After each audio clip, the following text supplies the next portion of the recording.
Hanover Square Press and HarlequinAudio present The Lockup, a novel by John Banville, performed by John Lee.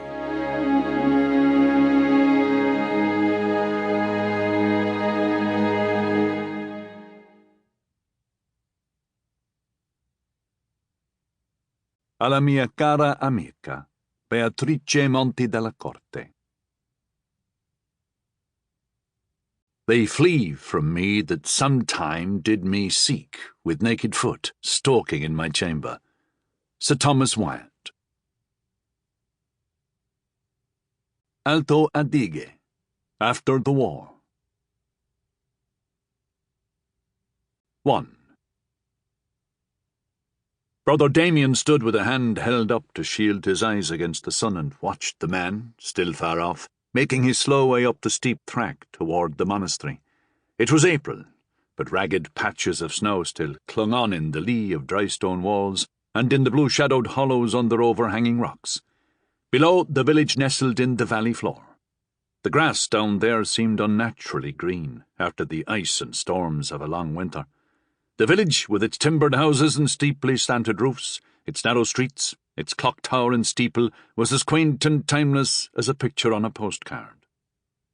Faint sounds of village life could be heard on the clear, chill air. The chatter of housewives, the voices of children at play, the ringing notes of a blacksmith's hammer. From the far side of the valley came the distant dinning of cowbells and the soft, querulous bleating of unseen sheep. All round the skyline stood the soaring alpine peaks, glassy and glittering, silver-blue, indifferent. Although he had been here for more than 20 years, at the monastery of St. Fiacre, Brother Damien still found it hard sometimes to believe in the reality of this vast ring of mountains. In spring sunlight, as now, they looked flat and semi-transparent, as if they had been painted onto the sky in washes of watercolour. Strange, he thought, not for the first time, that a place that had seen so much history, that had watched so many armies surging across its rocky landscape, should look so much like a chocolate box picture of itself. Everything in the valley spoke of old days, old ways. The men of the village dressed in braided jackets and knee breeches and carried alpenstocks, while the girls wore dirndl dresses and arranged their wheat-coloured or inky black hair. Here was where the blonde north met the dark-eyed south, in long, gleaming plaits that they shaped into flat coils and pinned against their ears like big, spiral-shaped pastries. Often, encircled here in the high Dolomites, the friar found himself longing for the soft grey rain and heaving purple seas of the far west of Ireland, his birthplace, his lost land, the home he had forsaken when, as a young student, he decided to pledge his life to God. The man wending his way up the dusty path had to stop frequently and mop his brow with a blue bandana. Then he would stand a while to rest, looking back down at the village or upward to the snow-capped peaks. He wore a faded green Loudon jacket, twill trousers, stout boots and a battered black hat with a yellow feather in the bend. His stick was a shepherd's crook. A small canvas knapsack was strapped to his back. He also seemed too convincing to be true. He might be a figure out of one of the tales of the Grimm brothers, or a lone wayfarer in a story by Stifter or E.T.A. Hoffman. But Brother Damien knew who he was. The man was expected. He should have been here 3 days ago.